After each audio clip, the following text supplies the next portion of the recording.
Olá, turma, tudo bem? Bora lá para nossa leitura. Mais um dia, né? Com o Senhor, com a palavra. Nós estamos aí na nossa reta final, só falta hoje e amanhã. E eu tenho certeza que o Espírito Santo tem feito grandes coisas aí na tua vida. Eu queria muito poder ouvir os muitos testemunhos que deve ter acontecido esse ano durante essa leitura, porque eu sei que Deus tem feito, né? Se Ele tem feito na minha vida, Ele tem feito na vida de vocês também, porque Deus, Ele vai moldando o nosso caráter, a nossa vida através da palavra, e isso é muito bom. Então hoje, dia 28 de dezembro, nosso penúltimo dia, nós vamos fazer a leitura hoje sábado e domingo, a gente termina amanhã no domingo, né? Com os últimos capítulos de Apocalipse. Então fica firme aí que nós vamos terminar em nome de Jesus. Hoje nós vamos ler do capítulo 6 ao capítulo 11 de Apocalipse. Alguns capítulos são menores, outros um pouquinho maior, mas por isso que foi colocado esses capítulos, porque eles são menores, né? Eles não são tão grandes. Vamos lá então? Apocalipse capítulo 6 diz assim: Observei quando o Cordeiro abriu o primeiro dos 7 selos. Então ouvi um dos seres viventes dizer com voz de trovão: Venha! Olhei e diante de mim estava um cavalo branco. Seu cavaleiro empunhava um arco e foi-lhe dado uma coroa. Ele cavalgava como vencedor, determinado a vencer. Quando o Cordeiro abriu o segundo selo, ouvi o segundo ser vivente dizer: Venha! Então saiu outro cavalo, e este era vermelho, e seu cavaleiro recebeu o poder para tirar a paz da terra e fazer que os homens se matassem uns aos outros. E lhe foi dado uma grande espada. Quando o Cordeiro abriu o terceiro selo, ouvi o terceiro ser vivente dizer: Venha! Olhei, e diante de mim estava um cavalo preto. Seu cavaleiro tinha na mão uma balança. Então ouvi o que parecia uma voz entre os 4 seres viventes dizendo: 1 quilo de trigo por 1 denário, e 3 quilos de cevada por 1 denário, e não danifique o azeite e o vinho. Quando o Cordeiro abriu o 4º selo, ouvi a voz do 4º ser vivente dizer: Venha! Olhei, e diante de mim estava um cavalo amarelo. Seu cavaleiro chamava-se Morte, e o Hades o seguia de perto. Foi-lhe dado poder sobre um quarto da terra para matar pela espada, pela fome, por pragas e por meio dos animais selvagens da terra. Quando ele abriu o 5º selo, vi debaixo do altar as almas daqueles que haviam sido mortos por causa da palavra de Deus e do testemunho que deram. Eles clamavam em alta voz: Até quando, ó soberano, santo e verdadeiro, esperarás para julgar os habitantes da terra e vingar o nosso sangue? Então cada um deles recebeu uma veste branca, e foi-lhe dito que esperasse um pouco mais, até que se completasse o número dos seus conservos e irmãos que deveriam ser mortos como eles. Observei quando ele abriu o 6º selo. Houve um grande terremoto, o sol ficou escuro como tecido de crina negra. Toda a lua tornou-se vermelha como sangue, e as estrelas do céu caíram sobre a terra como figos verdes caem da figueira, quando sacudidos por um vento forte. O céu se recolheu como se enrola um pergaminho, e todas as montanhas e ilhas foram removidas de seus lugares. Então os reis da terra, os príncipes, os generais, os ricos, os poderosos, todos, escravos e livres, se esconderam em cavernas e entre as rochas das montanhas. Eles gritavam às montanhas e às rochas: Caiam sobre nós e escondam-nos da face daquele que está sentado no trono e da ira do Cordeiro. Pois chegou o grande dia da ira deles, e quem poderá suportar? Então o capítulo 6 fala desses selos, né? Que a gente viu que no capítulo 5 o Cordeiro era o único que era digno de desatar esses selos. E aqui o Cordeiro então começa a desatar cada um desses selos. E ele João vai vendo, né? Esses selos sendo desatados, e cada selo que é desatado, um cavalo com uma cor diferente também é enviado, né? Então existe aí os juízos de Deus sendo derramados sobre a terra a partir desses selos sendo abertos. Capítulo 7. Depois disso vi 4 anjos em pé nos 4 cantos da terra, retendo os 4 ventos para impedir que qualquer vento soprasse na terra, no mar ou em qualquer árvore. Então vi outro anjo subindo do oriente, tendo o selo do Deus vivo. ele bradou em alta voz aos 4 anjos a quem havia sido dado poder para danificar a terra e o mar. Não danifiquem nem a terra nem o mar, nem as árvores, até que selemos as testas dos servos do nosso Deus. Então ouvi o número dos que foram selados, 144.000, de todas as tribos de Israel. Da tribo de Judá foram selados 12.000, da tribo de Ruben 12.000, da tribo de Gade 12.000, da tribo de Asser 12.000, da tribo de Naftali 12.000, da tribo de Manassés 12.000, da tribo de Simeão 12.000, da tribo de Levi 12.000, da tribo de Issacar 12.000, da tribo de Zebulon 12.000, da tribo de José 12.000, da tribo de Benjamim 12.000. Depois disso olhei, e diante de mim estava uma grande multidão que ninguém podia contar, de todas as nações, tribos, povos e línguas, em pé diante do trono e do Cordeiro, com vestes brancas, segurando palmas, e clamavam em alta voz: a salvação pertence ao nosso Deus, que se assenta no trono, e ao Cordeiro. Todos os anjos estavam em pé ao redor do trono, dos anciãos e dos 4 seres viventes. Eles se prostraram com o rosto em terra diante do trono e adoraram a Deus, dizendo: Amém. Louvor e glória, sabedoria, ação de graças, honra, poder e força sejam ao nosso Deus, para todo sempre. Amém. Então um dos anciãos me perguntou: quem são estes que estão vestidos de branco e de onde vieram? E eu respondi: Senhor, tu o sabes. E ele disse: estes são os que vieram da grande tribulação, que lavaram as suas vestes e as alvejaram no sangue do Cordeiro. Por isso, eles estão diante do trono de Deus e os servem dia e noite em seu santuário. E aquele que está assentado no trono estenderá sobre eles o seu tabernáculo. Nunca mais terão fome, nunca mais terão sede. Não os afligirá o sol, nem qualquer calor abrasador, pois o Cordeiro que está no centro do trono será o seu pastor. Ele os guiará às fontes de água viva, e Deus enxugará dos seus olhos toda lágrima. Então, capítulo 7 fala desse juízo que está sendo derramado, mas o Senhor pede para que esses anjos que trarão juízo sejam um pouco paralisados, até que todos aqueles que vão ter que receber essa marca na testa sejam selados, para que eles não sejam destruídos juntos, né?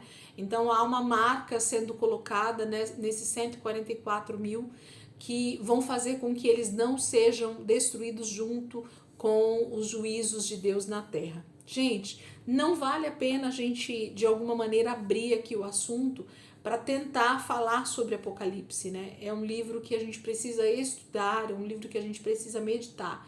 Então, a leitura ela é extremamente importante, mas Apocalipse ele precisa de realmente que a gente medite um pouco mais, que a gente estude. Então, tem estudo aí no canal, vale a pena você buscar realmente em fontes seguras, inclusive, informações sobre Apocalipse, porque é um livro que, se você não for em fontes seguras, você muito provavelmente pode ter uma interpretação totalmente errônea sobre cada um dos detalhes que Apocalipse apresenta para nós. Então, eu peço para vocês que busquem informações sempre em fontes muito seguras, avaliem o que a pessoa está falando, se está realmente coerente com aquilo que a palavra está dizendo. Peça ao Espírito Santo esse discernimento espiritual para compreender as Escrituras, principalmente no que diz respeito às profecias escatológicas, ao livro de Apocalipse, né, para que a gente não seja enganado. Capítulo 8. Quando ele abriu o 7º selo, houve silêncio no céu cerca de meia hora. Vi os 7 anjos que se acham em pé diante de Deus. A eles foram dadas 7 trombetas. Outro anjo que trazia um incensário de ouro aproximou-se e ficou em pé junto ao altar. A ele foi dado muito incenso para oferecer com as orações de todos os santos sobre o altar de ouro diante do trono. E da mão do anjo subiu diante de Deus a fumaça do incenso com as orações dos santos. Então o anjo pegou o incensário, encheu com fogo do altar e lançou-o sobre a terra. E houve trovões, vozes, relâmpagos e um terremoto. Então os 7 anjos que tinham as 7 trombetas prepararam-se para tocá-las. E o primeiro anjo tocou a sua trombeta, e granizo e fogo misturado com sangue foram lançados sobre a terra. Foi queimado 1/3 da terra, 1/3 das árvores e toda a relva verde. O segundo anjo tocou a sua trombeta, e algo como um grande monte em chamas foi lançado ao mar. Um terço do mar transformou-se em sangue. Morreu um terço das criaturas do mar e foi destruído um terço das embarcações. O terceiro anjo tocou a sua trombeta e caiu do céu uma grande estrela, queimando como tocha, sobre um terço dos rios e das fontes de águas. E o nome da estrela é Absinto. Tornou-se amargo um terço das águas, e muitos morreram pela ação das águas que se tornaram amargas. O quarto anjo tocou a sua trombeta, e foi ferido um terço do sol, um terço da lua e um terço das estrelas, de forma que um terço deles escureceu. Um terço do dia ficou sem luz, e também um terço da noite. Enquanto eu olhava, ouvi uma águia que voava pelo meio do céu e dizia em alta voz: ai, ai, ai dos que habitam na terra, por causa do toque das trombetas que está prestes a ser dado pelos 3 outros anjos. Então, o capítulo 8 vai falar sobre o último selo que está sendo aberto pelo Cordeiro, e quando ele libera esse 7º selo, então 7 anjos então são entregues para eles trombetas, para que eles comecem a tocar essas trombetas. Então, mais uma vez, o juízo de Deus está sendo liberado sobre a terra, em conjunto ou separadamente, mas nós estamos vendo o juízo de Deus que virá nos últimos dias sendo derramado sobre a terra. E cada anjo que vai tocando a sua trombeta é liberado algo específico sobre a terra, para trazer justamente o juízo de Deus. Capítulo 9. O quinto anjo tocou a sua trombeta e viu uma estrela que havia caído do céu sobre a terra. A estrela foi dada a chave do poço do abismo.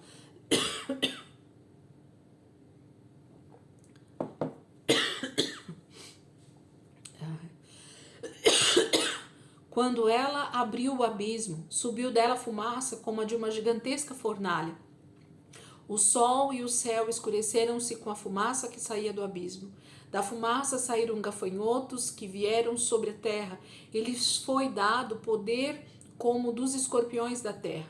Eles receberam ordens para não causar dano nem à relva da terra, nem a qualquer planta ou árvore, mas apenas aqueles que não tinham o selo de Deus na testa. Não lhes foi dado poder para matá-los, mas sim para causar-lhes tormento durante 5 meses. A agonia que eles sofreram era como a de picada do escorpião. Naqueles dias os homens procurarão a morte, mas não encontrarão. Desejarão morrer, mas a morte fugirá deles. Os gafanhotos pareciam cavalos preparados para a batalha. Tinham sobre a cabeça algo como coroas de ouro, e o rosto deles parecia rosto humano. Os cabelos deles eram como os de mulher e os dentes como os de leão. Tinham couraças como couraças de ferro, e o som das suas asas era como o barulho de muitos cavalos e carruagens correndo para a batalha.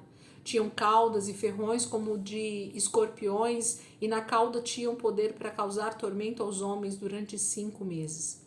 Tinham um rei sobre eles, o anjo do abismo, cujo nome em hebraico é Abaddon e em grego Apolion. O primeiro ai passou, 2 outros ais ainda virão. O 6º anjo tocou a sua trombeta e ouviu uma voz que vinha das pontas do altar de ouro que está diante de Deus. Ela disse ao 6º anjo que tinha a trombeta: solte os 4 anjos que estão amarrados junto ao grande rio Eufrates. Os 4 anjos que estavam preparados para aquela hora, dia, mês e ano, foram soltos para matar 1/3 da humanidade. O número dos cavaleiros que compunham os exércitos eram de 200 milhões. Eu ouvi o seu número. Os cavalos e os cavaleiros que vinham em minha visão tinham este aspecto. As suas couraças eram vermelhas como fogo, azuis como jacinto e amarelas como um enxofre. A cabeça dos cavalos parecia a cabeça de um leão, e da boca lançavam fogo, fumaça e enxofre. 1/3 da humanidade foi morto pelas 3 pragas de fogo, fumaça e enxofre, que saíam da boca dos cavalos. O poder dos cavalos estava na boca e na cauda, pois a cauda deles era como cobra, com a cabeça feriam as pessoas. O restante da humanidade que não morreu por essas pragas, nem assim se arrependeu das obras das suas mãos. Eles não pararam de adorar os demônios e os ídolos de ouro, prata, bronze, pedra e madeira, ídolos que não podem ver, nem ouvir, nem andar. Também não se arrependeram dos seus assassinatos, das suas feitiçarias, da sua imoralidade sexual e dos seus roubos. Capítulo 9 está falando dessa sequência, né, desses anjos que estão tocando essas trombetas de juízo.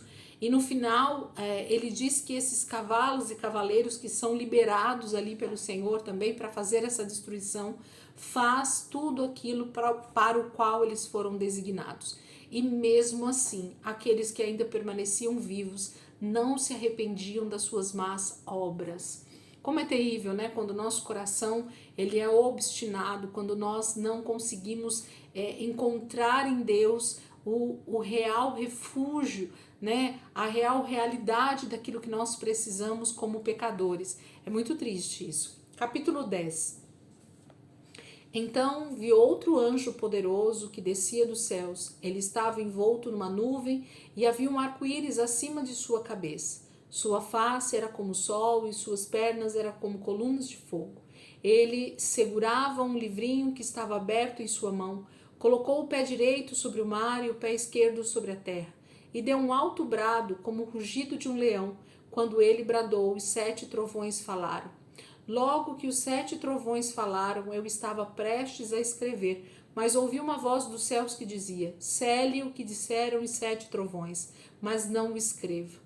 Então o anjo que eu tinha visto em pé sobre o mar e sobre a terra levantou a mão direita para o céu e jurou por aquele que vive para todo sempre, que criou os céus e tudo o que neles há, a terra e tudo o que neles há, e o mar e tudo o que nele há, dizendo: não haverá mais demora, mas nos dias em que o 7º anjo estiver para tocar a sua trombeta, vai cumprir-se o mistério de Deus, como ele o anunciou aos seus servos, os profetas.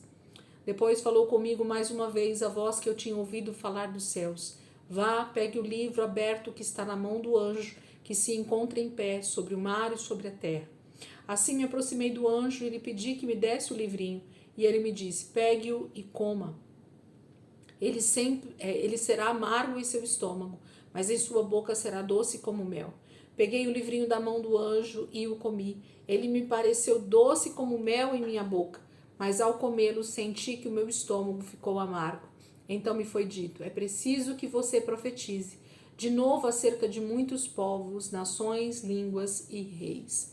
Capítulo 10 fala dessa incumbência, né, que João recebe de anunciar tudo aquilo que ele está vendo, ouvindo, né, do Senhor. Então não seria fácil para João nesse momento ser esse que vai anunciar tudo isso que está para acontecer, e que não é fácil, a gente sabe que não é fácil, né? Anunciar principalmente profecias de destruição por conta do pecado, né?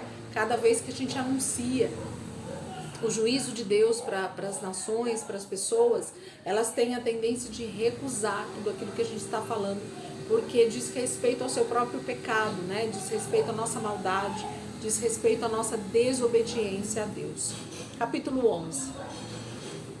Deram-me um caniço semelhante a uma vara de medir e me disseram: vá e meça o templo de Deus e o altar, e conte os adoradores que lá estiverem. Exclua, porém, o pátio exterior. Não o meça, pois ele foi dado aos gentios. Eles pisaram a cidade santa durante 42 meses. Darei poder às minhas 2 testemunhas, e elas profetizarão durante 1260 dias, vestidas de pano de saco.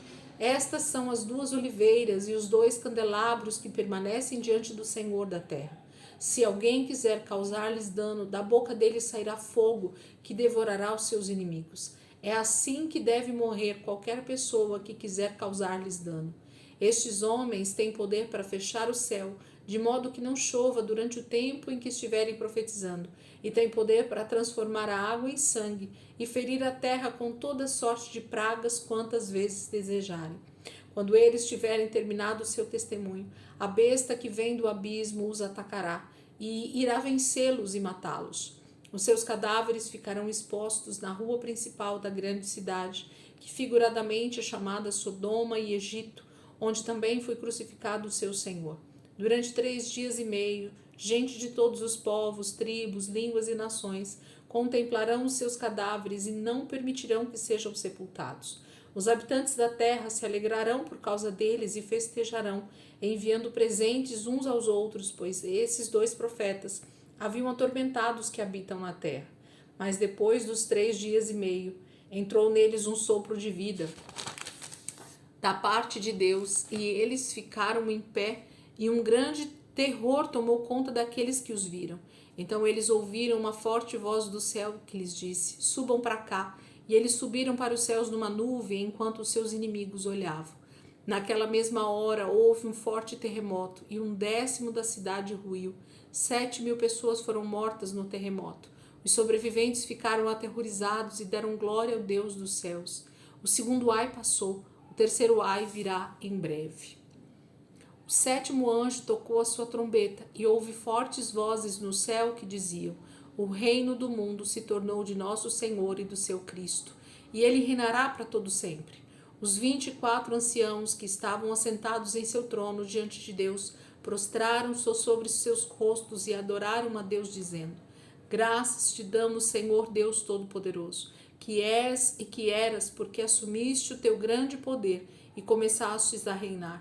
As nações se iraram e chegou a tua ira. Chegou o tempo de julgares os mortos e de recompensares os teus servos, os profetas, os teus santos e os que temem o teu nome, tanto pequenos como grandes, e de destruir os que destroem a terra. Então foi aberto o santuário de Deus nos céus, e ali foi vista a arca da aliança, da sua aliança. Houve relâmpagos, vozes, trovões, um terremoto e um grande temporal de granizo. Capítulo 11, então, fala dessas duas testemunhas, é o principal do texto, né? Que vão profetizar nos últimos dias, antes que venha essa 7ª trombeta, que a gente sabe que é justamente para a vinda de Jesus acontecer. Então, essas testemunhas vão profetizar no tempo do fim, durante a grande tribulação e justamente muito perto antes de Jesus voltar nas nuvens, né? É tremendo ver como a sequência de Apocalipse vai nos mostrando a sequência de acontecimentos, o que vai acontecer, como vai acontecer, e a gente precisa olhar para isso com muito carinho, né? Estudando realmente e meditando naquilo que o Senhor deixou para nós entendermos. Apocalipse, de forma alguma, é um livro para não entender. Pelo contrário, é um livro para entender. Então, a gente precisa meditar, orar, pedir ao Senhor para que Ele realmente vá trazendo discernimento ao nosso coração. Amém, queridos? Que o Senhor possa aí falar ao coração de vocês nesse sábado, né, através dessa leitura. Quem depois tiver tempinho, vai lá, dá uma olhadinha nos estudos, né, sobre o livro de Apocalipse, tá fácil de achar aí no canal. E eu espero que a gente realmente possa amanhã terminar essa leitura.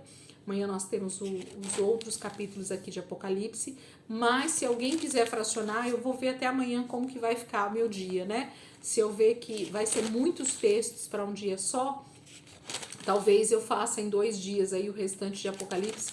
Então eu faça domingo e segunda para não ficar muito puxado na leitura e a gente finaliza então na segunda-feira, tá bom? Deus abençoe, ótimo dia aí para vocês e amanhã, se Deus quiser, a gente está aqui para continuar a nossa leitura. Deus abençoe.